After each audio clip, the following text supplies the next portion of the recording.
Hey everybody, welcome to Real Estate Talk with myself, Tom Scully. Another edition today of Documents Decoded. This is where I take the Ontario Real Estate Association's, the OREA, the standard residential real estate transaction forms, break them down in plain English so I can hopefully answer any questions you may have about those pre-printed clauses and the different portions. Now again, I am a real estate representative of Southwestern Ontario, but I will always say as a disclaimer, you want to make sure that you talk about this with your representation as well. It might be a great reference for you, but it never supersedes the expert advice of your particular situation. So never take this as gospel, talk about it with your representation, and but hopefully this is a great piece of advice that you can share with some friends as well.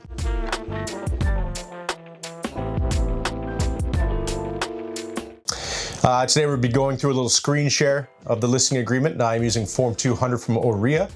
Now there is a newer form that we've been using called Form 271. And again, the Form 200 is your listing agreement. So if you're selling a home, this is one of the more important documents that you want to really and truly understand, the authority to offer for sale. Form 200 and I think it's 271, the designated representation version. They're both very similar. There are some changes that I will kind of showcase here. The only difference is the 271 doesn't have a red letter version, but I will showcase some screenshots of the differences that you see. What I mean by red letters, of course, I'll show you there as I showcase with a box around it. These are all educational purpose documents. Now your Ontario sales rep will have access to this. So say you want this document, you can always ask them. They'll go on the OREA website and it is listed on there. If it's not, put a comment down below and I'll be more than happy to send it your way through email in case you do need to take a look at it. What it does is it gives you some pretty good explanations of the pre-printed clauses and the portions, and then I will fill it in with some anecdotal information that will really help you truly understand it. So let's get through it. Documents decoded, listing agreement, the seller representation agreement, authority to offer for sale, Form 200-271. Pretty straightforward document, but again, like I say with all of these, foundational pieces, the agreement of purchase and sale, the buyer's representation, the listing agreement or the seller representation, what these are and why they're so in depth with these clauses is these are legal binding documents, right? So, and in these documents, you need to have the supplemental information and the very, very extremely well-defined parameters for us to work in. So a lot of the clauses and definitions and interpretations and whatnot, these are all of the legal pre-printed frameworks that allow us to work on your behalf and showcase where our boundaries are to work for you on your behalf. So as we get into it, the first thing people typically see, because you won't see those red letters on top, is you see this is the first thing you sign. MLS agreement or multiple listing service right there, an exclusive listing agreement right here. These are the two main options, is one or the other. Now, sometimes you'll sign an exclusive before MLS, but this is what they mean. When you're in a pretty standard transaction, the MLS is one that you typically sign. This means that the house that you're putting on the market is going to be going to realtor.ca, going to have all the standard process and procedures goes into that presentation of it. You'll see all the photos sent to all the real estate agents, et cetera, et cetera. The exclusive listing agreement stays in the brokerage's database. They're allowed to sell the house still, and sometimes there is, the for sale sign on the lawn, but not always. But basically, this is an exclusive agreement allowing us to market the property, allowing us to try to find a suitable buyer. But you don't have all the fanfare going on realtor.ca. Sometimes you'll see an exclusive on an executive listing, but sometimes you'll just see it if someone wants to pre-market the property before it hits the MLS. Because there is a maximum time you can pre-sale or essentially pre-market a property on MLS. It's only supposed to be 3 days. However, with an exclusive listing, you can kind of get around that a bit. So most of the time, 95% of the time, you'll sign your traditional MLS listing up here. Sometimes it'll be exclusive, or sometimes exclusive going into a standard MLS. The rest of it pretty straightforward between the brokerage and the seller. The brokerage here, the seller's name's there, or corporation name, etc. Now, something that you'll see it's a little bit different that I'll supersede this with the 271 doc. The designated representation version of this will have an extra box in here that's not currently on this one. And it'll showcase the name of the specific salesperson of the brokerage that's representing you. Now that is important because they have made some differentiations about the multiple representation that we'll get to shortly. So let's get into essentially the commencement date. That'll be this portion right here.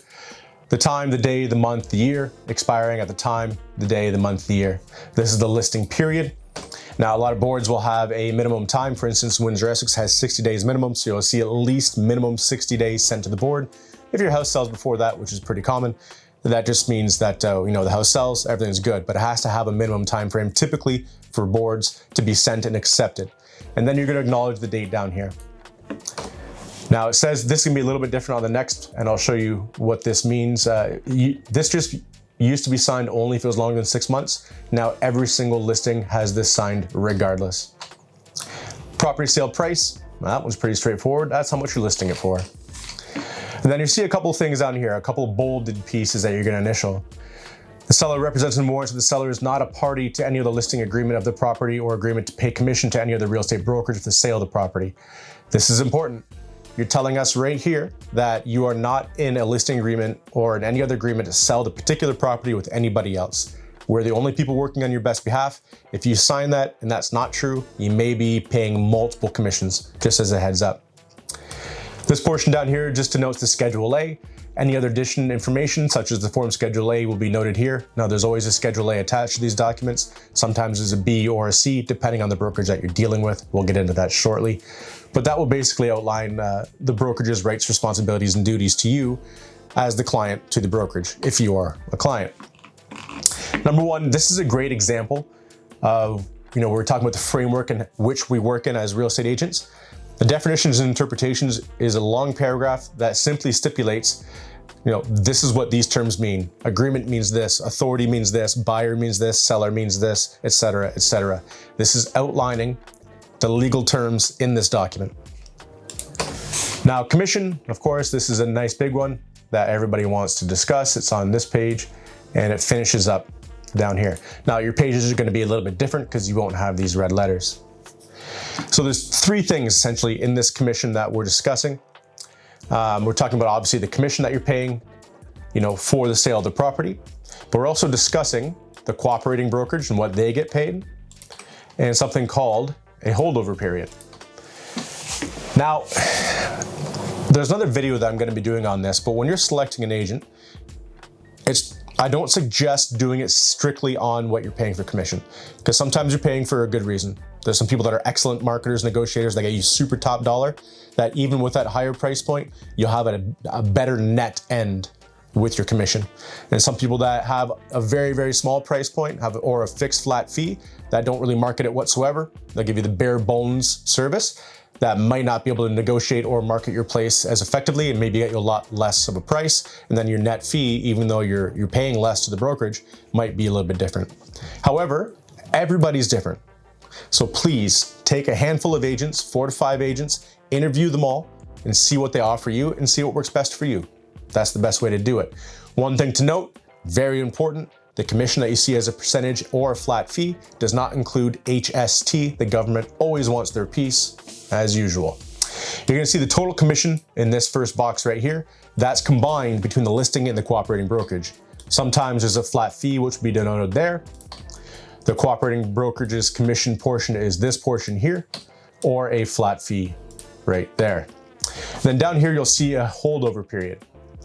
This is the amount of days that we do a holdover, and the best way to describe it, even though this is a bit wordy as well, is in this period, say it's 90 days. If anybody that the listing agent has shown the property to or has had the property shown to while the agreement's been active, if they come back after the listing agreement is done and they go ahead and purchase the property, then the listing brokerage is probably still entitled to the commission. So please keep that very much in heart. 90 days is pretty common, but if somebody comes and sees the property, they're hemming and hawing, and then you're like, oh, well, the listing agreement's up, maybe they'll come back later. If it's within that holdover period, the brokerage is still entitled to compensation. Please keep that in note. And that is commission in a nutshell.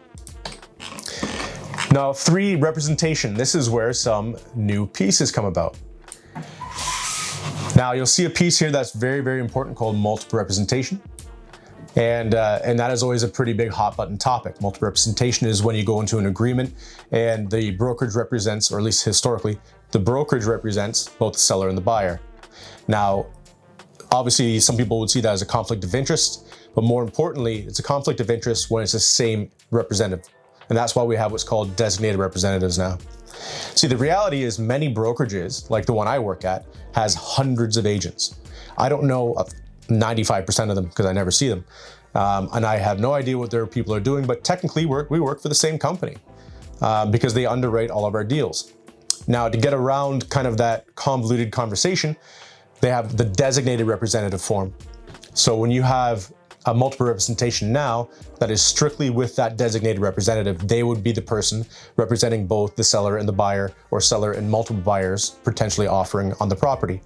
It is no longer multiple representation for simply the brokerage to represent both parties. It would have to be the designated representative. That is a change that you want to discuss with your representation to make sure that you fully understand that, and then they understand that as well. But the representation clause here also states that we've given you every opportunity to understand and ask questions about the different types of representation: self-representation, limited services, etc., etc. Now, the Ontario Real Estate Association made this a little bit easier. You will get now, as of 2024, mid-2024, there's something called the Real Estate Information Guide, the RIG. It is an incredibly comprehensive, plain English form describing all the types of services and which ones give you what services and what the responsibilities are of yourself and the representation. You will have to sign that. I highly recommend reading that. There's no point in doing a video because it's in plain English. So please go over the Real Estate Information Guide. This clause denotes that you do have that information, that you have read it, you do understand it, and you have no more questions. So if you have conversation about multiple representation, have that with your representation. I will be doing a video on that as well. But if you have any other questions, put them out in the comments down below. Number 4, finder's fees. This clause basically lets you know that sometimes the brokerage or your salesperson will get a referral fee or a finder's fee for referring you to expert services. Lawyers, mortgage people, movers, painters, etc., etc. Some of these people have kickback programs.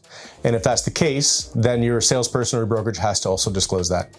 Now, to each their own. I personally have never done that in the past. I don't take kickbacks, but can't say I won't do that in the future. So I know the internet has a long memory. Let's just keep that there. But I've always thought that if someone's good at their job, it looks better on me to give somebody who's just excellent at their job to my clients. So that just means that I'm fulfilling my fiduciary obligation to them. So that's what finder's fee states. Number 5, referral of inquiries. Super important here. So as a seller, as soon as this document is signed and we're in the process of selling the property, if anybody is knocking on your door, they go on your Facebook, they start messaging on WhatsApp, Instagram, doesn't matter. If someone is asking you about the sale of your property, you refer that directly to your representation. It is our job to negotiate for you, work on your best interest, make sure we protect you from, litigation, etc., etc.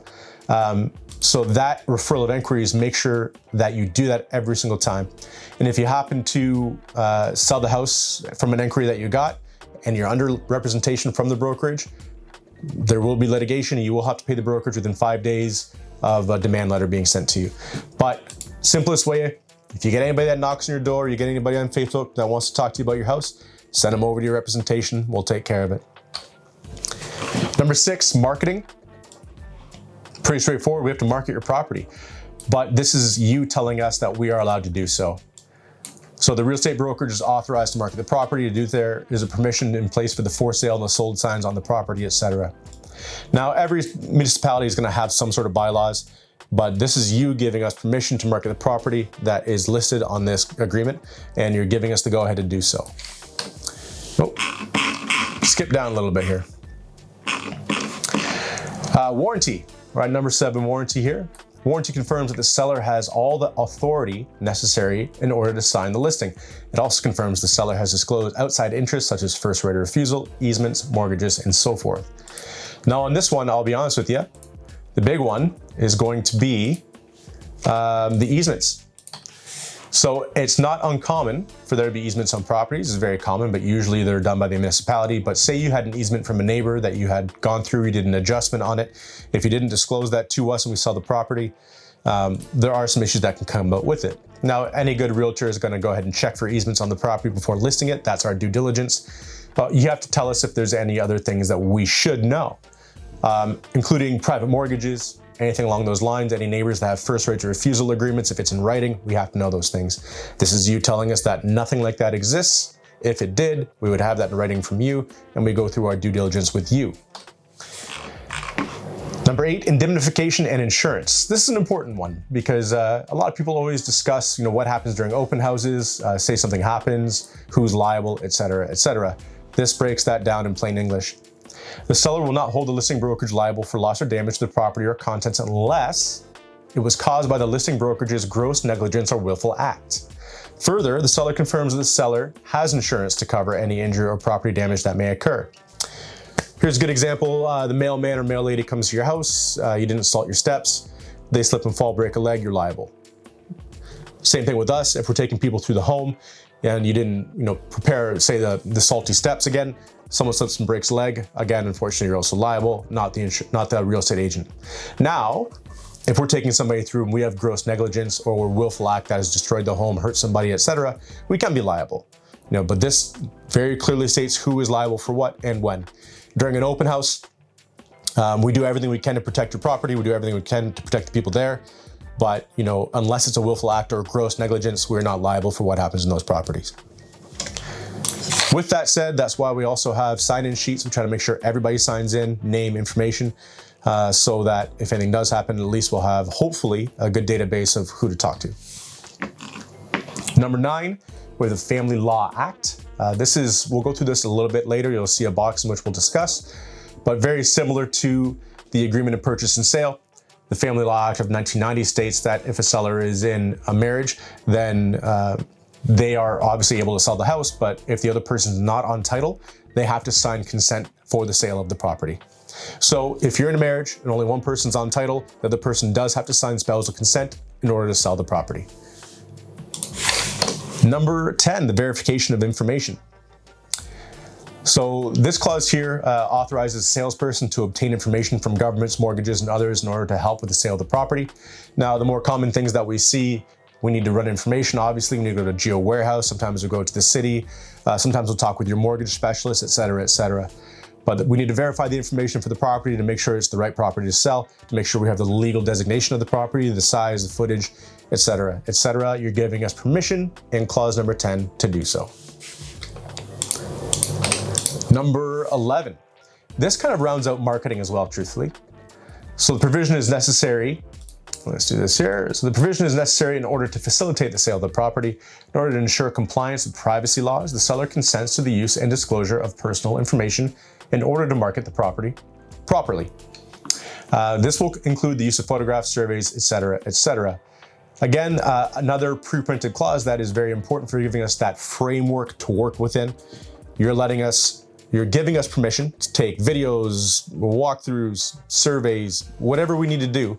Anything that's in the standard scope, using MLS, using realtor.ca, that's in the scope of selling the property will be in this clause at the end. This is you just giving us permission to do so that we can market the property properly in order to sell the home, get you that buyer that you're looking for. This next piece, I honestly don't know why it's still here. 99.9% of people sign this portion, but hey, let's go through it anyways. So once a listing has expired, or let's say if a listing has expired, the seller can choose to be contacted or not be contacted by other real estate salespeople. If you sign does, that means you do consent to be contacted by real estate people. I'm sure you don't want to be contacted by real estate people, so 99% of people check do not. You'll probably want to either find your own real estate person, or you might have something that you're still doing with your current representation. So I always recommend just say does not. Number 12 is something that we never want to go through, but very similar to the agreement of purchase and sale. We have a successors and assigns. This states that the heirs, estate trustees, or any other party legally acting on behalf of the seller must also abide by the terms of the agreement. Heirs, executors, administrators, successors, and assigns of the undersigned are bound by the terms of the agreement. I hope everybody's happy and healthy through the entire transaction, but life sometimes comes at you quick. Just this denotes that anybody else who may be an executor, an heir, or an administrator is also bound by the agreement in case the person who's undersigning has anything happen to them. But let's just hope that doesn't happen. Conflict or discrepancy, a very important one set here. So this states that anything coming later in that Schedule A say you have something that is in discrepancy or is in conflict or is slightly different than anything that you have in the pre-printed clauses, whatever is done later in the document in that Schedule A will supersede the pre-printed clauses. So conflicts or discrepancies refer to whatever is done later in the schedule as opposed to anything that comes back through here. A good example of that is a multiple representation. Say you do not consent to multiple representation or finder's fees or etc. This is stricken out, whatever it may be.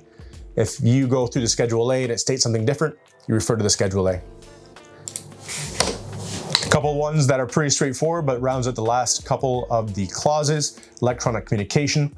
You're stating that it confirms communications may occur electronically and still make it a binding agreement. Most everybody is fine with that. And number 15, electronic signatures.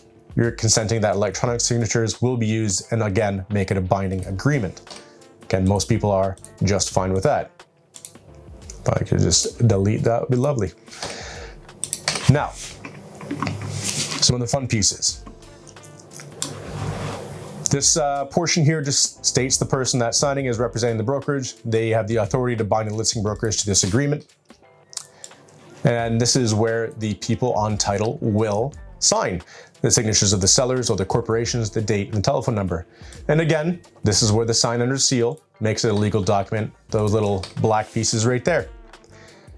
Spousal consent, we discussed this earlier with the Family Law Act. This is where the spouse will sign in order to be able to facilitate the sale of the property if they're not on title. And the declaration of insurance. This is for the salesperson. Everybody in real estate carries insurance. We pay a lot of money for it. It's there for a reason. This is stating that we, at the time of this agreement, declare we do have insurance and we are fully covered in case liability is needed. Last piece, before we get to the Schedule A, super important. This is an acknowledgement. This acknowledgement is kind of two things. You're acknowledging that you're receiving a copy of this as soon as you sign it, or at least as fast as possible from after you sign it. Now, 99% of them are done electronically, so you'll get a signed document pretty much immediately. But you're also acknowledging that you understand everything that you just read. Now, when you sign that and you go to say something later like, oh, I didn't understand, well, you're gonna have a hard time proving that if you sign this acknowledgement. This is why this video and things like this are very important. Last but not least, Schedule A. So the purpose for the Schedule A most of the time in the listing agreement is you're going to see what's outlined by the brokerage as far as their services, responsibilities, and rights to you. You'll see things like how they're gonna market the property, what they're gonna do, the time frame of doing things, the responsibilities and the costs that they're covering, et cetera, from the salesperson. Now, if a salesperson has set out that they're gonna do a bunch of things in here, they don't do them, they can be liable for certain things on that. So it is good to refer to the Schedule A to make sure it's thoroughly understood. If there's nothing written here, I would be asking your representation to be sure that they're putting in here the rights and responsibilities of the brokerage and the salesperson during the transaction, so that you have something to refer to in case something isn't done that they promised you. And that is essentially the whole kit and caboodle. But remember, this acknowledgement is very important. For your listing agreement, you want to make sure you're signing this. You want to make sure you're understanding it thoroughly. And that's the whole point of Documents Decoded. You want to make sure that things are in plain English. They have any questions, that it's answered. I always tell my clients, before you sign anything, ask yourself, do you have any qualms or any questions about anything whatsoever? It could be the smallest thing, because the more prepared you are, the more informed you are, the better this transaction is going to be.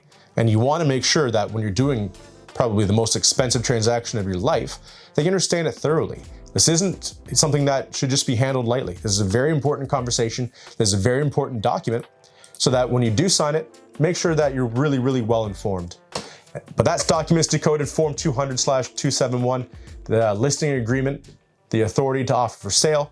I hope you found it informative. If you did, do the stuff with the linking and the sharing and sending to people. Throw some comments down below if I've missed anything or if you have any questions. And if you have any other documents or any questions you want me to make videos on, I love all the feedback. So send it downstairs. I'll get back to them as soon as I can.